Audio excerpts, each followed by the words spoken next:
One sodden November evening in 1950, a man pulled up outside the Scrog pub in Byker, an electoral ward of Newcastle upon Tyne now known to many of us via children's TV classic Byker Grove, but which was then a post-Victorian estate due for demolition. It was, quite literally, a dark and stormy night. Thunder crashed overhead at ear-splitting volume, and the rain that had been falling steadily since 5 had turned abruptly into an intense downpour that seemed to rush at the car from all directions. The man, not local, was lost. It was still possible to be lost in those days, before sat-navs and Google Maps had been developed to get in the way of travellers' tales. The pub was closed, but the man could see a light still aglow in a downstairs window. Braving the rain, he drew up the collar of his overcoat and thumped on the door with a closed fist. A female voice called out through the door, informing him that the pub was shut and that everyone had gone home. The man persisted. "I'm lost. Can I use your loo and get my bearings?" A brief silence. The man was well-spoken, posh by Byker standards, and that seemed to make an impression on the young woman who, after a moment's hesitation, opened the door. She was dark-haired, slim as a blade in her apron.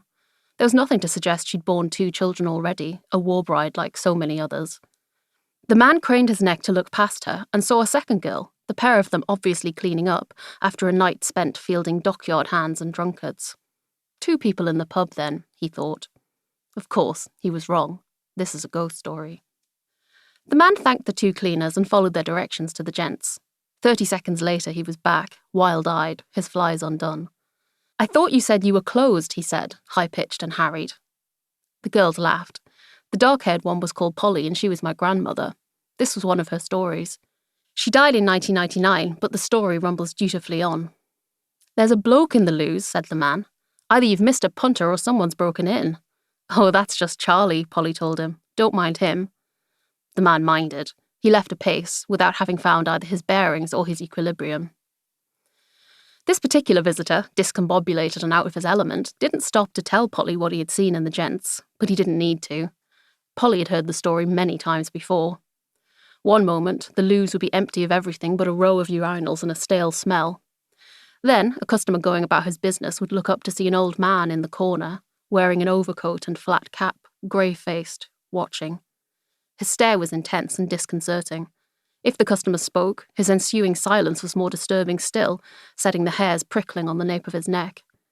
Nobody likes to enter an empty room by its only door and then look up to meet the unwavering gaze of a man who, most definitely, had not been there a second before. Most people would beat an understandably hasty retreat. Charlie didn't keep the factory men and ship workers out of the Scrog, but he stopped them lingering in the loos, especially after closing time. They were nothing to Charlie, undeserving even of a flicker of interest, but he remained a permanent, unsettling fact of life for them. The thing is this, ghost stories aren't just about ghosts. We don't know who Charlie was, or why he walked around the Scrog at night after everyone else had left. Sometimes on television, they tie these things up neatly. Charlie would have a tragic backstory or unfinished business. Charlie's bones would be secreted in the basement, crying out for justice. In real life, though, it doesn't necessarily matter who Charlie was. He wasn't even really called Charlie, unless through absolute and unprovable coincidence. Charlie was what Polly called him when she was cleaning up and heard footsteps overhead. Her sister Meg once went fearlessly upstairs to the room where Charlie was. It was empty, of course. Below, Polly tapped at the ceiling with a broom handle every time she heard a step, and Meg upstairs said, No, there's nothing here."